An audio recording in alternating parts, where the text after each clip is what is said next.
Can something that's worse actually be better? I'm Thomas Hendricks here at Cartier 24 in New York, and today we are talking about one of the peculiarities of the watch world, which is the popularity of tropical dials. Now, if you've seen the term tropical dial floating around, you may be wondering what it is and why people care. We'll take a quick look today at what it all means. I'll show you a couple tropical dials from my personal collection, and we'll discuss the competing perspectives on the subject.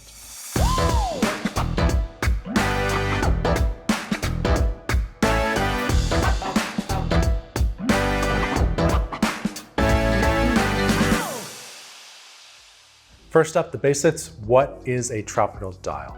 The term refers to watch dials that have experienced enough sun fading to alter the color or appearance of the dial, often shifting from a black to something more brown. Think of it like a suntan for your watch. Now, why does this happen? Well, ironically, the dial paints used for much of the 20th century were designed with the intent of preventing this fading process, but they actually had the opposite effect.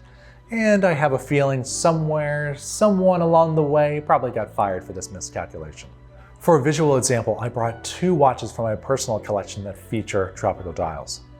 The first is a Cartier Santos Ronde from the 1980s. Some collectors affectionately call this model the Cartier Oak for its resemblance to an AP Royal Oak.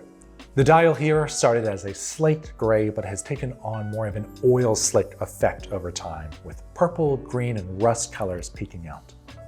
Lighter color dials can also turn tropical, as we see with this LeCoultre Powermatic from the 1950s. This one has gained little spots over time and has grown darker compared to the original champagne colored dial.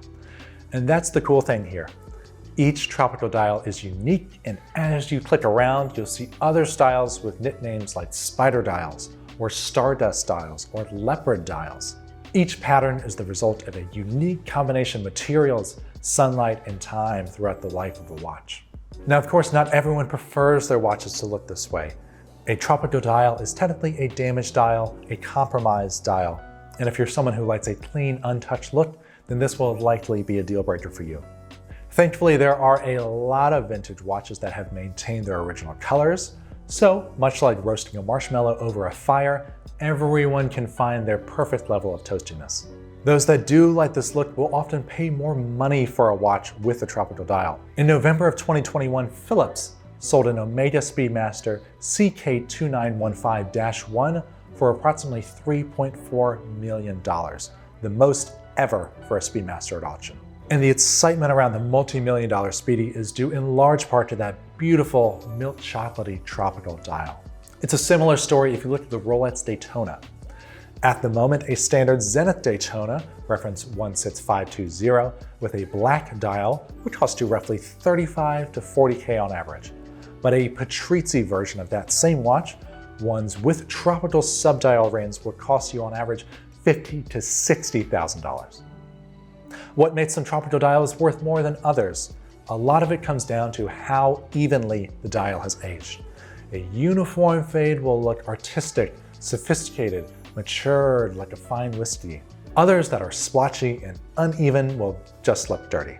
For better or for worse, tropical dials are a thing of the past now that brands have corrected the underlying issues. Modern dials and modern superluminova will look consistent throughout the life of the watch. This brings us to the public opinion portion of the video. What do y'all think? Do you like tropical dials? Are they beautiful or are they busted? Are they worth the extra money? Should modern brands bring back this phenomenon? Let us know in a comment below. I am Thomas Hendricks with Cartier 24 in New York. We'll see you next time and enjoy your watches.